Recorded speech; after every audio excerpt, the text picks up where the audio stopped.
Continuamos hoy hablando sobre la actualidad del marxismo y para ello nos acompañan de nuevo Clara Ramas San Miguel, que es investigadora en la Facultad de Filosofía de la Universidad Complutense de Madrid, y Francisco José Martínez, que es catedrático de Metafísica en la UNED. Con ellos nos acercaremos al pensamiento de Marx y de otros autores cercanos a él durante los próximos minutos.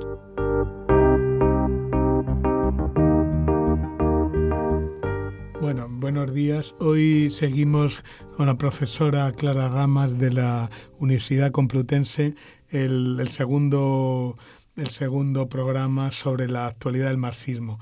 Lo dejábamos el otro día reflexionando un poco sobre Hegel, ¿no? Sobre ese Hegel que ella retoma, ese Hegel materialista, ese Hegel, digamos, filósofo del presente, filósofo de la abstracción, filósofo del antagonismo, y que lo retoma Marx, pero que también lo retomaba Adorno, ¿no?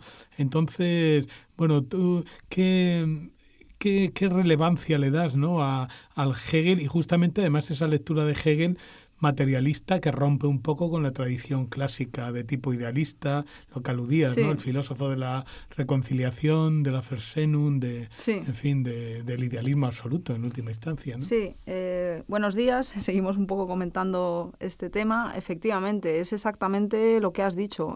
Aquí lo primero que hay que recordar es que el propio Marx tiene a Hegel en una estima inmensa, y no solamente en el joven Hegel, que esto es algo más conocido, sino que incluso en sus trabajos de madurez, pues bueno, es muy conocida.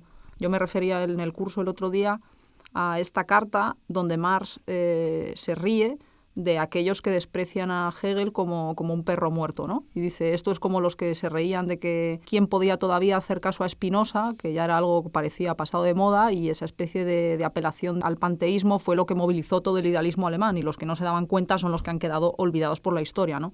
Y dice, pues bueno, del mismo modo, pues hoy en día hay espíritus limitados y positivistas que dicen que Hegel está acabado, y Marx, esto es de los años de redacción del Capital, dice, estos no se han enterado de nada. O sea, el pensador potente y la dialéctica de donde tiene que nacer toda posición materialista es Hegel y no es otro, ¿no? Entonces, esto vaya por delante.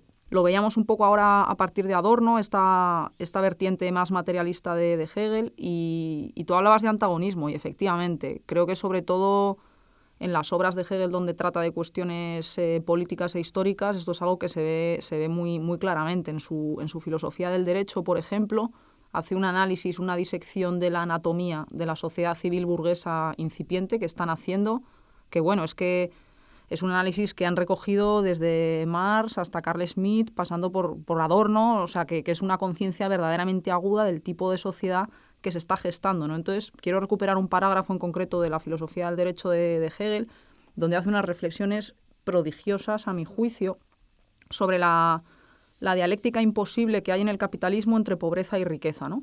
Y entonces él explica que, bueno, la sociedad burguesa tiende a la laboriosidad, al trabajo, al afán, y esto se supone pues, que traerá prosperidad y bienestar, ¿no? Y generará riqueza. Y todo el relato de la modernidad pues más liberal, todas estas exaltaciones del progreso, del avance técnico, dice Hegel, ¿no? Pues toda esta conciencia moderna ilustrada, en este lado de la razón técnica de la ilustración, que luego subrayar en Adorno y Horkheimer, se supone que esto será la fuente de bienestar, ¿no?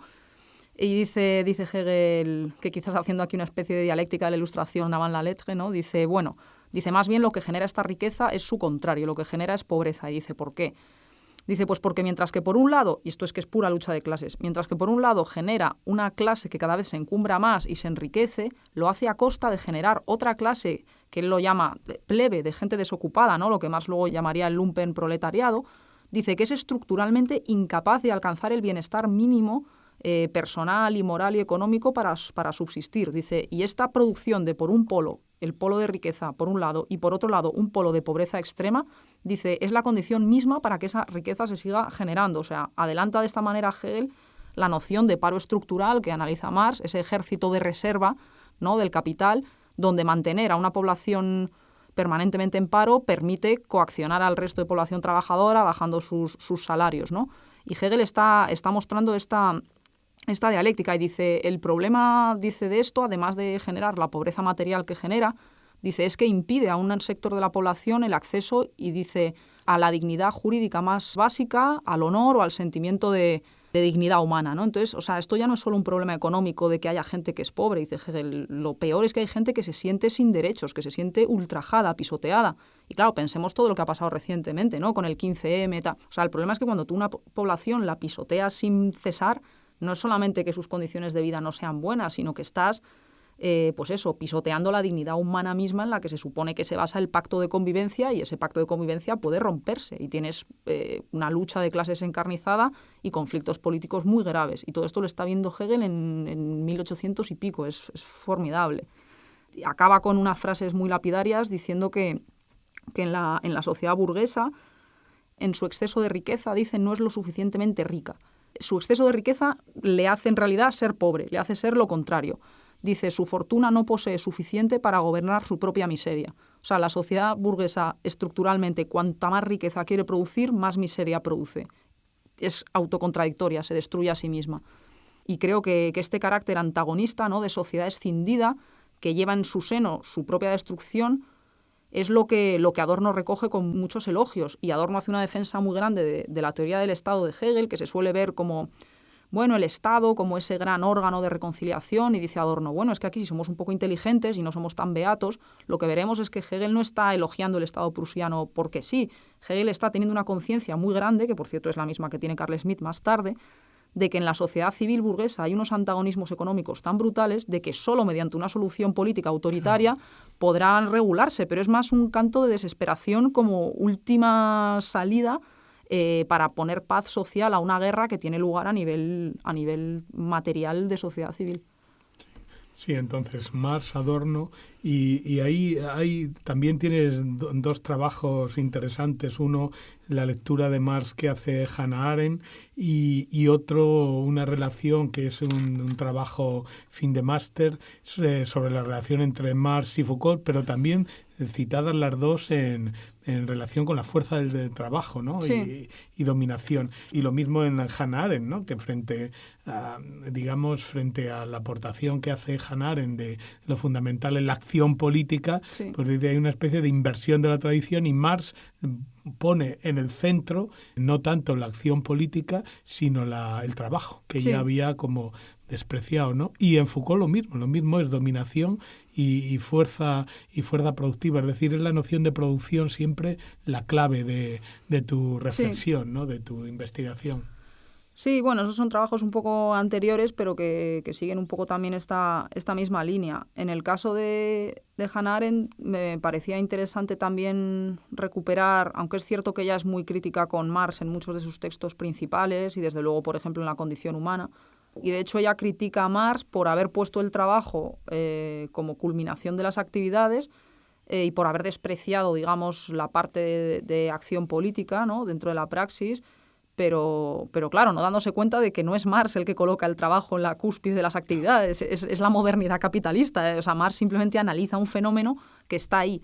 Pero luego es cierto que en otros textos menos conocidos y que han salido luego posteriormente también a la luz, Hannah Arendt tiene una lectura de Marx también bastante distinta y donde separa muy claramente lo que podía ser pues un cierto socialismo real en ese momento o una exaltación, ¿no?, de la producción que podía darse en ciertos regímenes que existieran en ese momento, pero eso lo distingue muy bien del propio Marx como teórico. Y lo que ella trata de hacer ahí es conectar a Marx como teórico con una tradición filosófica mucho más clásica que arraiga en Aristóteles y donde sí que pueden verse hitos o pistas de esa recuperación de la acción política, ¿no? Entonces, es cierto que Marx tiene, bueno, la formación clásica de Marx es evidente y que Aristóteles es un pensador, griega, claro. es griega, es evidentemente griega, clásica en general, pero específicamente griega. Es evidente que Aristóteles es un pensador de cabecera de Marx. Lo es también Platón.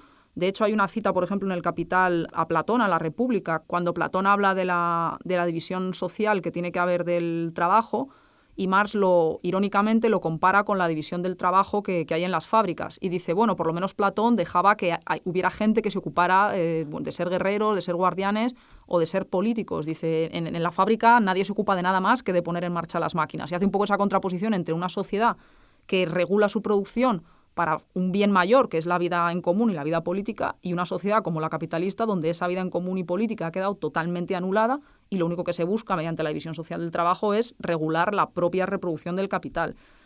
Y también en esta famosa cita que está al final del Capital sobre el reino de la necesidad y el reino de la libertad, es algo muy griego. O sea, Marx está diciendo, y Hannah Arendt también, hay que gestionar el trabajo y la necesidad para que las necesidades básicas queden cubiertas, porque eso es lo que nos hace esclavos de algún modo, es lo que nos hace seres meramente biológicos, que igual que los animales pues tenemos que reproducirnos y comer, pero la vida propiamente humana, los griegos sabían que empieza más allá. Por eso había esclavos, o sea, porque los esclavos son los que se ocupan de las tareas no libres del ser humano, que es comer, reproducirse, la producción material, o las mujeres encerradas en casa, que por aquel entonces no se consideran seres humanos, sino, junto con los esclavos, las que reproducen toda esta parte esclava y no libre y no humana.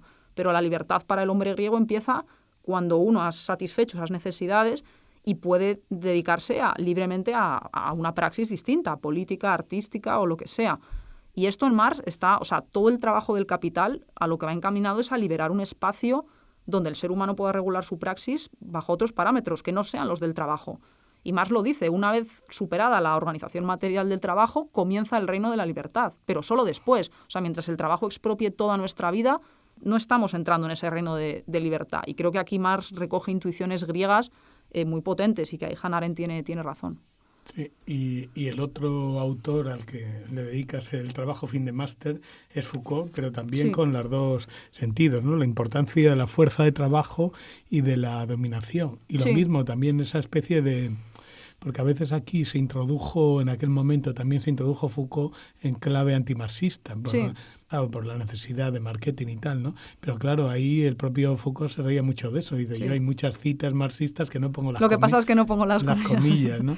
Entonces, ¿qué lectura haces tú de la lectura que hace Foucault de Marx? Sí, yo intenté, de hecho el lapsus es bueno porque intenté hacer un poco las dos cosas. Claro. Intenté en una primera parte del trabajo, claro, en un diálogo un poco en espejo, o sea, contar lo que Foucault pudo decir de Marx y hasta qué punto le sigue y hasta qué punto no, pero también traté de reconstruir qué podría decirse desde la posición de Marx a Foucault, ¿no? Y hacer una crítica a un cierto Foucault, no a todo él, desde las posiciones de Marx. Entonces, en la primera parte, cuando uno desbroza un poco también Foucault muchas veces escribe en términos muy polémicos y muy coyunturales, ¿no? O sea, tiene declaraciones, tiene desde ensayos o monografías hasta entrevistas o panfletos políticos. Es un autor que interviene políticamente. Entonces creo que hay que separar un poco también, cuando él habla de Marx o de marxismo, también las circunstancias históricas que le llevan a hablar del modo en que habla, ¿no?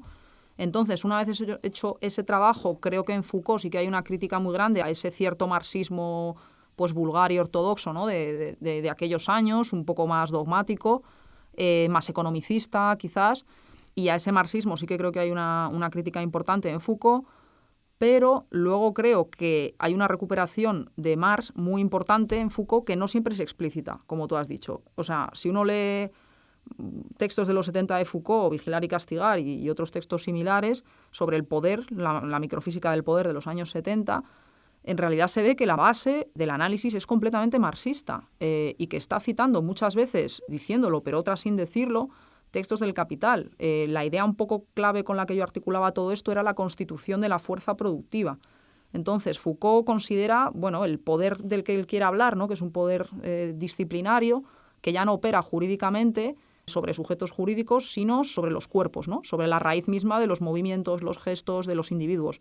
Y lo hace a través pues, de toda esta red de instituciones, ¿no? La fábrica, el taller, la escuela, todo esto que cuenta en Vigilar y Castigar. Y creo que ahí la influencia de Marx es muy grande porque la fuerza de trabajo, digamos, no es dócil de entrada. El ser humano no es una máquina de entrada de producción. Entonces hay toda una serie de mecanismos disciplinarios que operan en los lugares de trabajo y que hacen apta a esa fuerza de trabajo para su utilización rentable. Entonces creo que Marx está anticipando esta idea de disciplina de Foucault y está en el Capital cuando habla de la fábrica, ¿no? De cómo el trabajo en cadena, la cooperación, la división del trabajo, la utilización de máquinas, todo eso está configurando los movimientos del obrero, su forma de conducirse, el hecho de hacer movimientos repetitivos, simétricos, se generan fuerzas de trabajo que él llama sociales porque se hacen mediante la cooperación de obreros, pero que su fin no es un producto social autónomo, sino un producto que luego va a ser expropiado, ¿no? que es el capital. Entonces está esta idea de que la fuerza de trabajo no nace, no es una potencia biológica que está ahí y punto, cosa que Hannah Arendt creo que sí que cae en este error, sino que es un producto O sea, dice Foucault que hay una cierta técnica en la modernidad que ya no produce productos, sino que produce fuerzas operativas, fuerzas de trabajo, fuerzas útiles, produce soldados, produce trabajadores, produce alumnos de escuela. Y creo que esta idea tan potente en Foucault, en Vigilar y Castigar, está muy anticipada en los análisis de Marx. Marx dice que varios obreros juntos trabajando tienen una fuerza superior a la suma de sus partes. ¿Por qué? Porque están coordinados. Dice, es como un escuadrón de caballería. Es más potente que cada jinete sumado simplemente al de al lado, porque tiene una potencia del hecho de ser un grupo.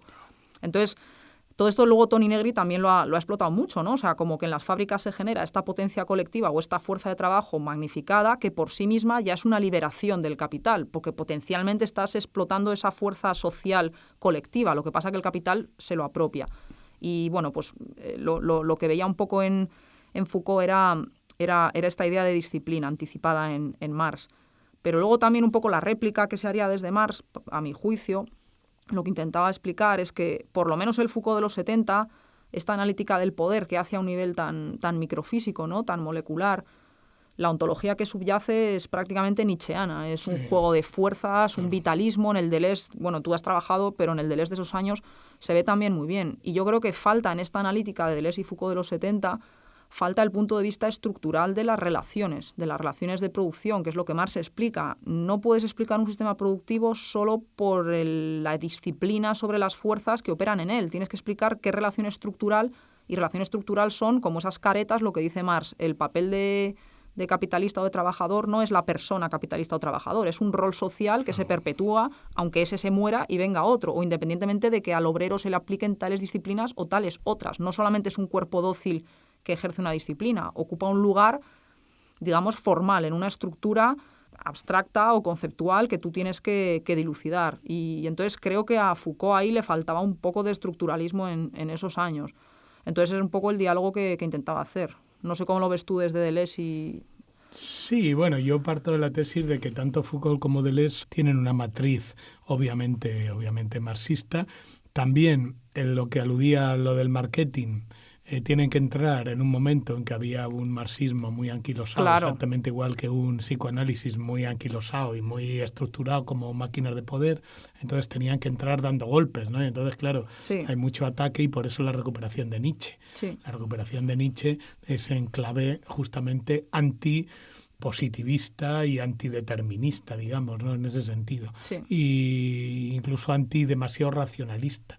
En ese sentido, o sea, hay que entenderlo. Y claro, ya visto 30, 40 años después, ya podemos analizar bien dónde está el asunto. Ya quizá no haya que girar tanto el bastón como lo hicieron ellos, ¿no? Ya se puede volver un poco y en ese sentido, pues sí, reconocer sus deudas con el marxismo, que yo creo que en ellos son explícitos. O sea, ellos criticaban más al comunismo tal como estaba funcionando en aquel momento, especialmente en Francia, más que, digamos, a Marx como autor al cual tanto, bueno, Deleuze explícitamente y Foucault incluso tienen gran respeto, ¿no?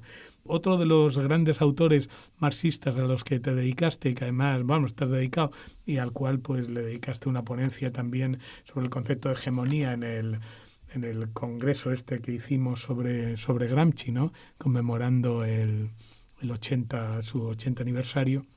Y claro, además también otra vez lo mismo, ¿no? Porque esa es una recuperación de Gramsci no puramente filológica, sino también dentro de un momento político muy importante, ¿no? Y ahí tú veías primero la oposición entre Estado-aparato, el Estado y la sociedad civil, y luego la noción de comunidad nacional popular, ¿no? Entonces, ¿tú cómo crees que no solamente por los 80 años, sino que Gramsci aún nos tiene que decir muchas cosas en la actualidad y qué tendría que decir en relación con estos temas, ¿no? El problema de la sociedad civil, la comunidad nacional popular, el concepto clave de hegemonía, claro, que es la clave fundamental de todo, ¿no? Sí, bueno, realmente en esas jornadas la verdad que es que tuvimos unos intercambios muy fructíferos y creo que se dieron unas pinceladas al concepto de hegemonía traído para pensar la actualidad que fue formidable. O sea, en estos minutos no voy a poder recoger todo lo que se pudo hablar allí, pero desde luego se dieron pistas muy importantes. Sí, lo que yo intenté hacer ahí es presentar la crítica de Gramsci a una cierta concepción del Estado que está en las teorías tradicionales. Ahí coinciden un cierto liberalismo con un cierto marxismo tradicional, que reducen el Estado a una especie de máquina de gestión o de aparato jurídico, ¿no? Pero Foucault dice lo mismo. Foucault dice exactamente Crítica lo mismo. Contra el marxismo Sí. y el liberalismo clásicos. De hecho, la ponencia empezaba con la síntesis que hace Deleuze de la teoría marxista del Estado a la que Foucault se opone, o sea, los postulados del Estado que Foucault critica, o sea, desde otros presupuestos, pero tanto Foucault como Gramsci se están oponiendo a esa misma teoría del Estado como aparato de dominación de clase, aparato jurídico, de fuerza y tal. Entonces, Gramsci, como tú has dicho, propone frente a eso dos ideas fuertes. Por un lado, la idea de sociedad civil, que está bebiendo de Hegel, pero espléndidamente. O sea, aquí otros autores también que estaban allí, la gente que trabaja con Spy-Mars, creo que lo dejaron clarísimo, toda la raigambre hegeliana que tiene Gramsci. Y es, como digo, la idea de sociedad civil y, por otro lado, esta idea de comunidad nacional popular. Entonces, la noción de hegemonía, que es un poco el hilo que permite vincular las dos cosas, tendría como varios puntos. Y el primero de ellos, que creo que nos permite plantear también un poco la actualidad de ello, es la idea de Gramsci de que el que tiene la hegemonía es aquel grupo que, de algún modo, siendo un grupo particular, logra encarnar el interés general de la sociedad. Logra encarnar un universal en un particular. Entonces, bueno, Laclau ha explicado esto también desde su lectura de Gramsci, pero creo que esto es algo que no se reduce a esta especie de lectura posmoderna que ha podido hacer este autor u otros, sino que recoge una idea que está en la filosofía política moderna desde bien atrás y en los teóricos del poder constituyente, ¿no? O sea, esta idea de que hegemonía social tendrá aquel que logre presentar su parte como el todo, ¿no? Esto, que es lo que hizo primero la burguesía. Que es lo que hizo la burguesía. Entonces, esta idea de Marx de que el proletariado, bueno, esto Zizek también le ha sacado mucha punta, el proletariado es la única clase que por no tener una parte concreta, por ser una cierta nada, podrá lograr ser el todo. Esta idea nace de Marx, pero está incluso anterior. Yo últimamente que estoy leyendo bastante a Sieyès, que, bueno, claro, un autor de la Revolución Francesa, no te esperas que vaya la cosa tan atrás. Pero él lo deja meridianamente claro. Él dice, vamos a ver, o sea, aquí hay un grupo de privilegiados, que les llama así, ¿no? De particulares, que su interés es y no puede ser otra cosa que particular. Es una clase social que vive de imponer su interés particular a las demás. Y luego hay otra, que es lo que él llama en ese momento el tercer estado, que agrupa también, aparte de la burguesía, pero en ese momento agrupa a grupos sociales muy distintos. Y dice Sieyès, y esto que yo llamo el tercer estado es la clase universal. Es aquella clase que podrá encarnar el interés general de toda la nación, ¿no? Entonces él dice, solamente cuando la nación se defina como un todo y expulse aquella parte que solo persigue sus intereses particulares, solo entonces podremos tener un régimen político, digamos, libre. Y esta idea, en cierto modo, la recupera Gramsci. Claro, Sieyès en este momento no está viendo que, desde luego, la burguesía va a convertirse en esa otra clase que va a ser esa parte que expropia la totalidad de la nación y que, a la vez, esa nación o ese pueblo va a oponerse después, evidentemente, a las élites de la burguesía financiera, industrial, etcétera. O sea, evidentemente aquí la dialéctica histórica sigue para adelante.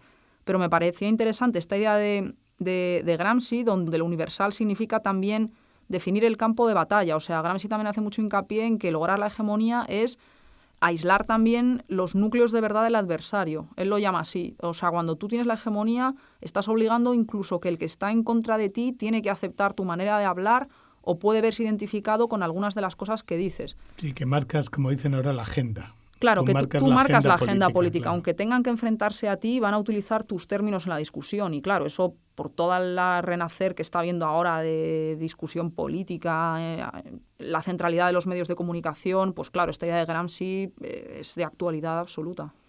Y la noción de la comunidad nacional popular, ¿cómo se articula eso actualmente? ¿Cómo se puede Claro, recuperar? aquí salió un poco el debate, que también con Jaime Pastor, que estaba en la mesa, y luego he estado hablando con él también un poco más adelante, nos hemos cruzado algún correo. Yo creo que aquí está un poco el gran dilema. O sea, para Gramsci está muy claro que, aunque el dominio del capital sea internacional y finalmente la lucha contra el capital en algún sentido tiene que ser internacional, ya que su dominio es global, Gramsci deja muy claro que esa dimensión internacional no puede ensombrecer el hecho de que el arraigo de la lucha en un primer momento es nacional y que hay particularidades nacionales, y no puede dejarse esto de lado de ninguna manera. Entonces, él dice que quien intente pasar por encima de esto pues se verá abocado simplemente al fracaso histórico. Entonces, anteponer a un sistema de dominación global de mercado pues una especie de ilusión jurídica internacional, a Gramsci le parece un despropósito absoluto y creo que esto tiene actualidad.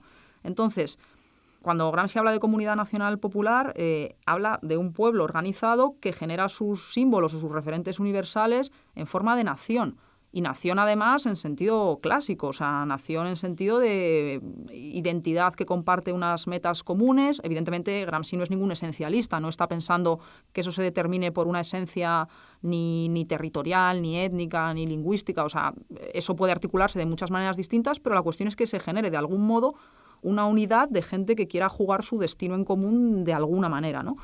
Entonces, claro, creo que políticamente, lo estamos viendo en la Unión Europea actualmente, tenemos un poco estas dos dinámicas y falta un poco, yo creo, el punto intermedio. Por un lado, hay repliegues nacionalistas que intentan huir de las imposiciones de ese capital financiero y tal. Tenemos el Brexit, teníamos la opción en Francia, pero desde una salida que no va a ser capaz de oponer una fuerza a un sistema que es global, pero por otro lado hay apelaciones a una especie de universalidad cosmopolita que tampoco ofrecen garantías reales a la población de arraigo, de derechos sociales, de núcleos de identidad que ellos necesiten para definirse políticamente. Entonces yo creo que Gramsci nos está apelando aquí a buscar algún tipo de... ¿Por qué lo dice? Dice, tiene que ser una comunidad nacional, pero que no pierda de vista el contexto internacional. Entonces, ¿cómo lograr eso sin caer ni en la vacuidad cosmopolita ni en el repliegue identitario? Pues es muy complicado. Claro, es el problema. Es el dilema, yo creo, de hoy en día acuciante. El tema de nuestro tiempo. Bueno, pues lo vamos a dejar aquí, agradeciendo otra vez a Clara Ramas que nos haya acompañado e invitando a nuestros oyentes a que se acerquen a estos autores y especialmente a través de su visión, ¿no? Gramsci, Adorno y sobre todo Marx en ese aspecto de crítico de la economía política y de analista de la producción, ¿no? Efectivamente. Muchas gracias. Muchas gracias.